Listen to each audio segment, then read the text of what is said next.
Buenas tardes. Lo siento, pero les necesito para hablar en inglés. Porque no entiendo mucho de español.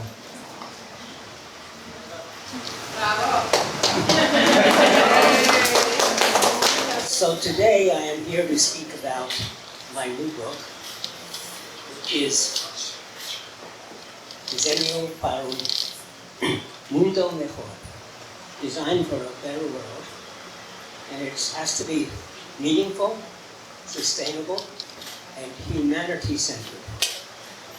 And I don't give talks anymore, I give discussions, so I want to talk about it.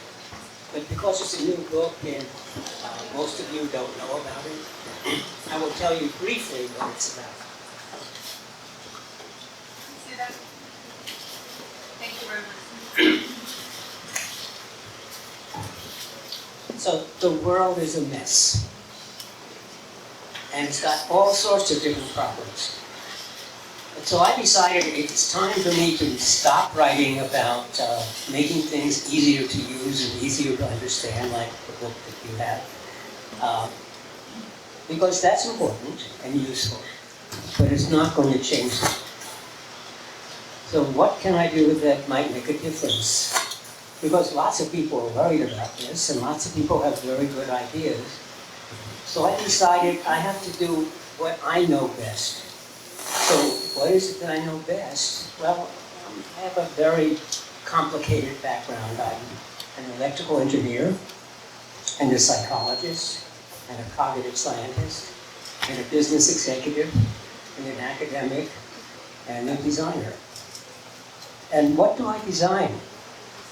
Actually, the more I think about it, the more I think that what I design is people. Because what I really contributed to the design profession is education. All my students and all the millions of people who have read my books. And so, in fact, this new book that I just wrote, I dedicated it to my students. My past students, my current students, and my future students. So the best way to do this is to talk and have a discussion. So what can I do? Well, I decided, as I thought about all the problems, that designers could play a very important role, because the major problems, which you can read about, you know, climate change and wars and famine and hunger and floods and, is that better? Sounds worse here. Okay. Those major problems, all people are talking about the technology solutions. But the real problem is human behavior. And actually, the design that I teach is all about the interaction between the problems that people face, the technology that we hope to use to help them, and understanding people. And so that's what I talk about. So there's one common theme.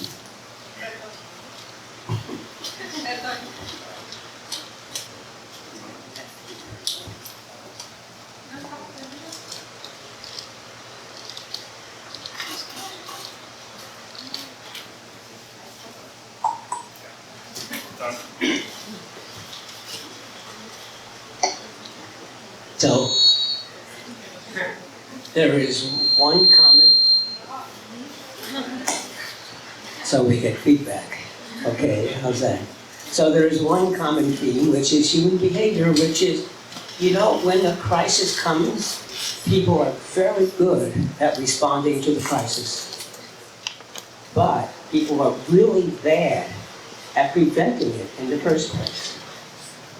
So let me tell you about two things that are going to happen to the world.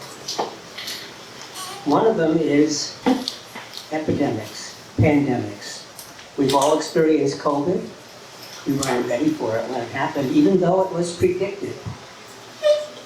So all the good public health people are predicting we're going to have another major disease across the world that will be different than COVID, and we won't be ready for it. even though we know it's coming. The second problem is climate change. And we know about climate change, and most people are still not really taking it seriously. The United Nations has called meetings about climate change for over 20 years. And every year, they bring together 194 different countries, major senior people from the country, and they talk about climate change. And then they issue a proclamation. But the proclamation has to be unanimous from 194 countries. So it basically says nothing. I've listened to major talks by the senior people in the United Nations, and they give excellent talks. And when they're all finished, you say, "But what did they say?" Nothing. And I talked to my friends about this, and they said, of course, that's how you get promoted in the United Nations, by saying nothing. So, human behavior number one.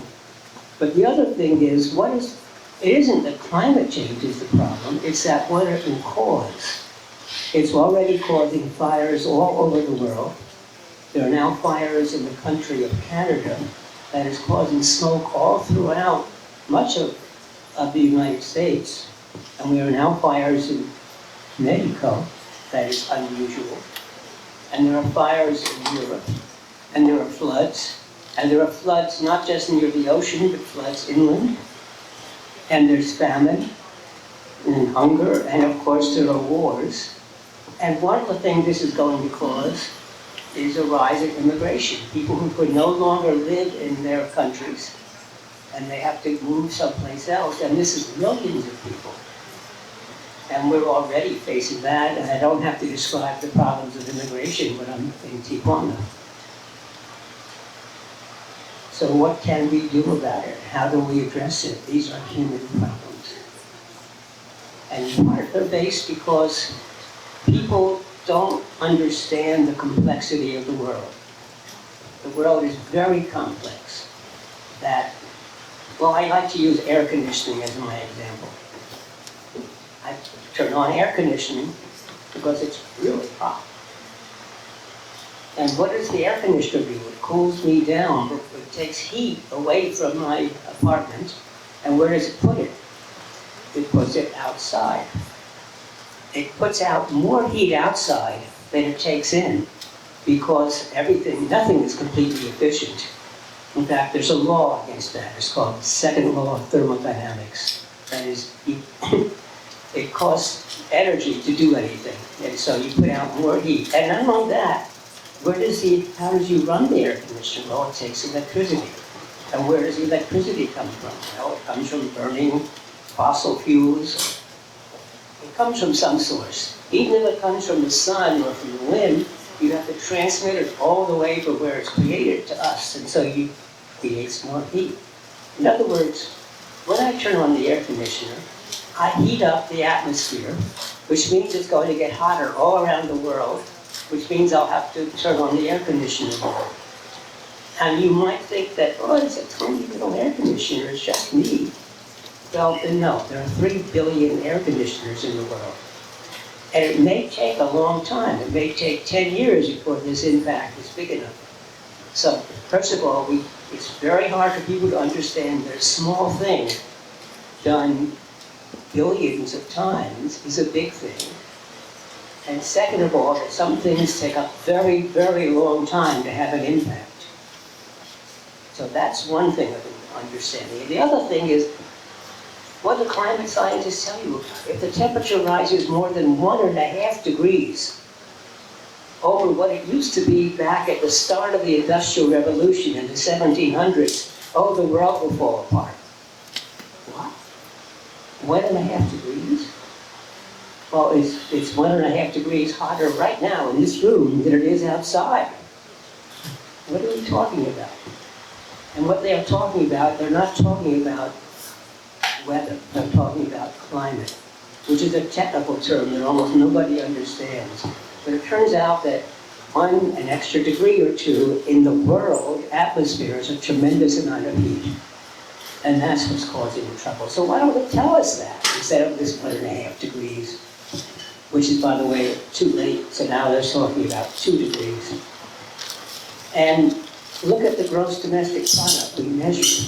We measure all sorts of things that you can't measure, but the economists insist on measuring it anyway.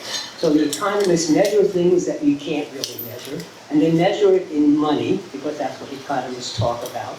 And then they forget that what they're measuring is not what they care about, because they've named it but what they care about. And so the gross domestic product tells you how important the country is, which is pretty neat, because if I have a factory in the country and I spend money, and I build products, and I pollute the air and the sand and the air and water and the sea in making things, well, that's okay. I spend a lot of money. That's good for the gross domestic product.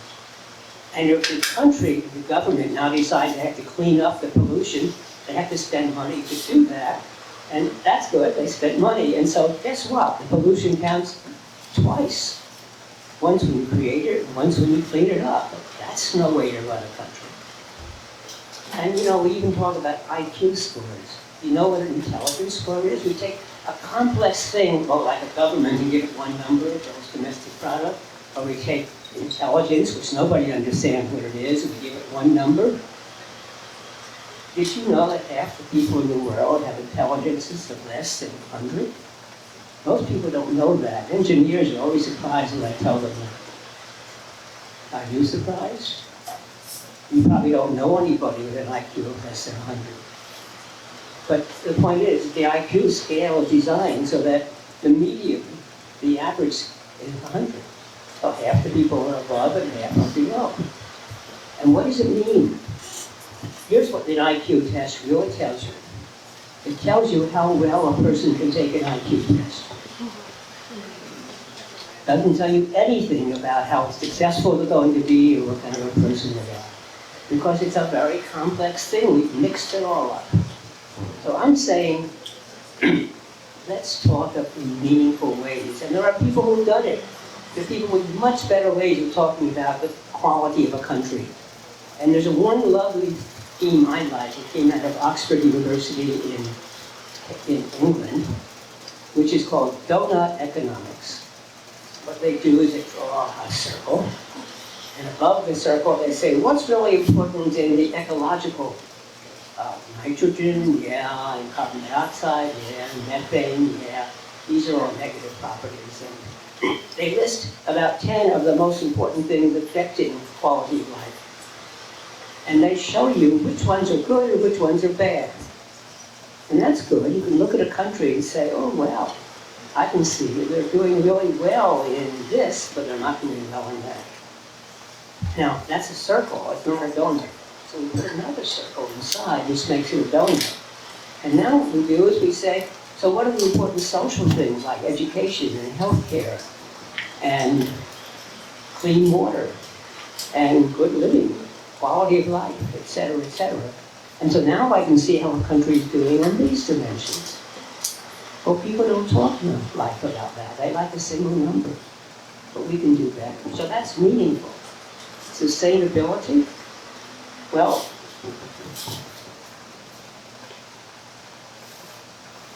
single-use plastics. What do I do with it when I'm finished? Well, it says, please recycle.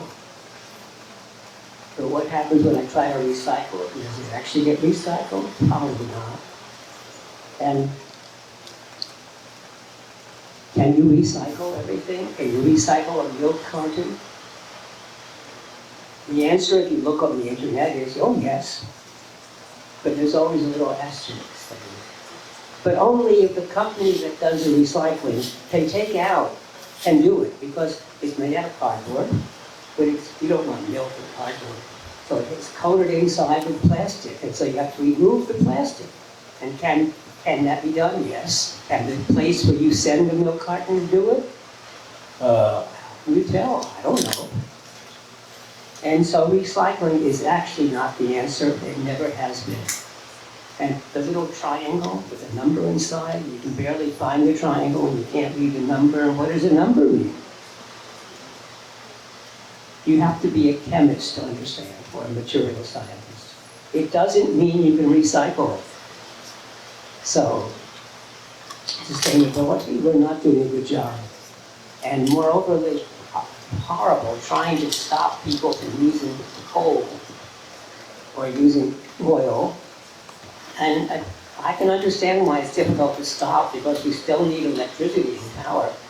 But why are we building new plants? And I'll come back to that later if somebody asks me the right question. And the last one is humanity-centric. And this is for all those designers out there who maybe have learned from my books about human-centered design. So let me tell you that I now think human-centered design is wrong. It's bad. It might even be evil. Because what is human-centered design? It's a focus upon the person for whom we are designing to make sure it really fits the needs and appropriately for the person. Well, that's good. I still approve of that. But what it's really for is to allow the company to make products that will sell more to people. And we design those products so that they're wonderful and beautiful and slim and attractive, and so you can't repair them. And you can't upgrade them. And when you want to, when life is only about 2 years, I hope, they want you to buy a new cell phone every 2 years and a new computer every 3 years, and you throw away the old ones because you can't take it apart and reclaim all the stuff that it's made out of. Because no one ever thought, including me, no one ever thought about the impact of our designs upon the environment, upon the cultures around the world, upon the people who are basically enslaved in doing the manufacturing and the mining of the materials, about the lives that are being lost, and about not just human lives, but all living creatures, and about the pollution that's caused. And so humanity-centered design is taking human-centered design, but saying, yeah, the principles are right, but let's expand them to make sure that our designs are appropriate for the world, for all people, all of humanity, the ecological system, all living things. And one last point, in human-centered design, with the double diamond, which you just, those of you who were in the morning session heard about it, which is what I teach in my book. First of all, it's a really good way to teach principles, but it's not what most people ever do. Second, it misses the humanity-centered.